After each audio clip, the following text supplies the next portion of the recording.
Кој се плаши од бомбите и од правна разрешница на случаите на специјалното јавно обвинителство? Има ли правен основ Јанева предметите да ги предаде на Јовески?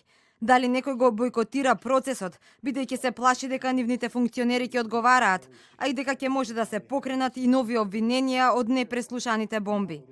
Додека експертите и јавноста се во прашалници, никој од надлежните децидно не одговара што откако СЈО и Катица Јанева заминаа во историјата и во притвор. Првиот човек на државното обвинителство Јовески вели дека по преземањето на предметите, тие еден по еден ќе се разгледуваат и ќе се распределуваат на надлежните обвинителства. А каде ќе завршат обвинителите на СЈО, според Јовески треба да одлучи Советот на јавните обвинители. Експертите пак се поделени. За едни нема правен основ предметите да преминат во државното обвинителство.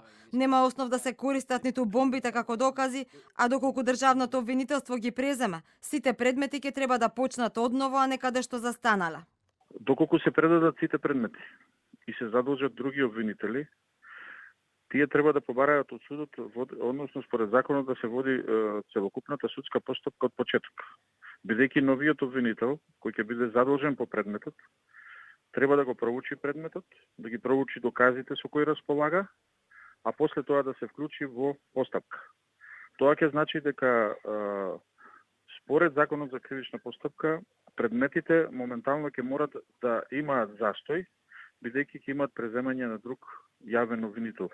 На овој тврд став пак се спротивставуваат останатите правници, повикувајќи се на тоа што основната работа на државното обвинителство е да гони сторители на кривични дела.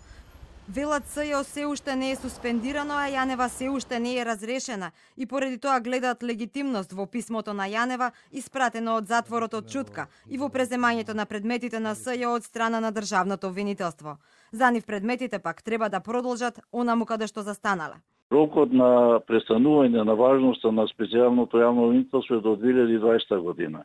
Имаше таму одредба каде што треба во рок од 18 месеци од денот на доставувањето на предметите да треба да се поднесе обвинение.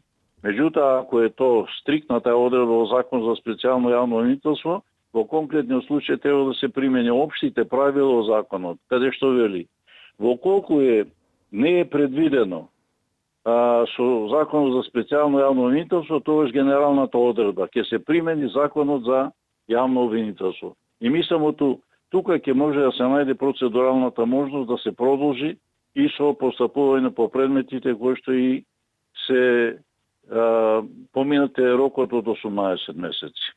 За аналитичарите пак е подобро да има правна разрешница за криминалот, макар и за тоа да нема правен основ отколку предметите на СЈО да пропаднат.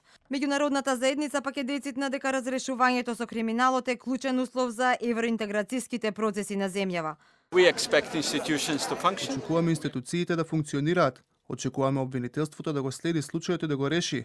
Тоа го очекуваме и веруваме дека тоа ќе се случи и дека ќе се врати довербата на граѓаните во судството. Предстојнава недела е клучна да се разрешат сите дилеми околу најголемата афера за криминал и корупција во земјава која произлезе од бомбите.